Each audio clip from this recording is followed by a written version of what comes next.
You know, it's interesting about people who have been through real pain. They never say they have. Someone asks, "How are you?" and something inside them laughs, because fine doesn't even begin to cover it. But they smile anyway. They've stopped trying to explain. Not because they gave up, because somewhere along the way they realized most people are asking a social question, not a real one. And that quiet realization changed them in ways they still can't fully name. Here's what no one tells you about what that change actually built inside you. Psychology has documented for decades what trauma does to the brain. The fear circuits, the hypervigilance, the rewiring. But buried inside that same research in the work of psychologists Richard Tedeschi and Lawrence Calhoun is a phenomenon called post-traumatic growth. And it says something that doesn't fit the victim narrative, and doesn't fit the fully healed narrative either. It describes what happens in between, to the people who kept going anyway. What happens is this. You become someone that most people will spend their entire comfortable lives trying to become, and never quite get there. Have you ever noticed that you don't fall apart the way other people do at crisis heats? Everyone spirals, you get quiet, clear, you start solving. People call it calm under pressure, like it's a personality trait you were born with. It isn't.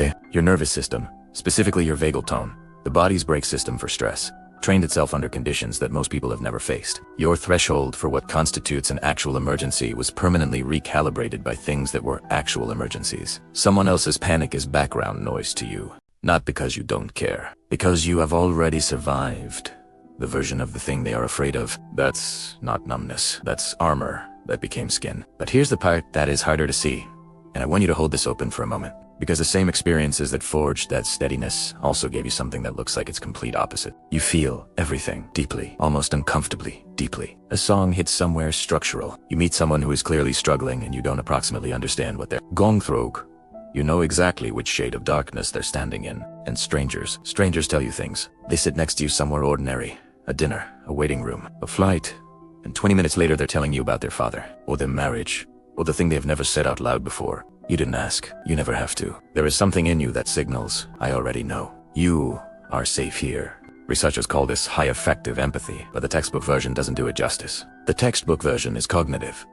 What you have was carved into you by experience. There's a difference between understanding pain the way someone who has never been hungry understands hunger, and understanding it the way you understand your own address. You are not performing empathy. You are made of it. Now here is the reframe, the one that actually matters. You have probably spent significant time feeling like you are too much, too intense, too serious, too tired for your age. Like you skipped some lighter version of yourself that everyone else got to live, like something was taken from you. What if the weight you carry isn't what was taken from you? What if it's what was given?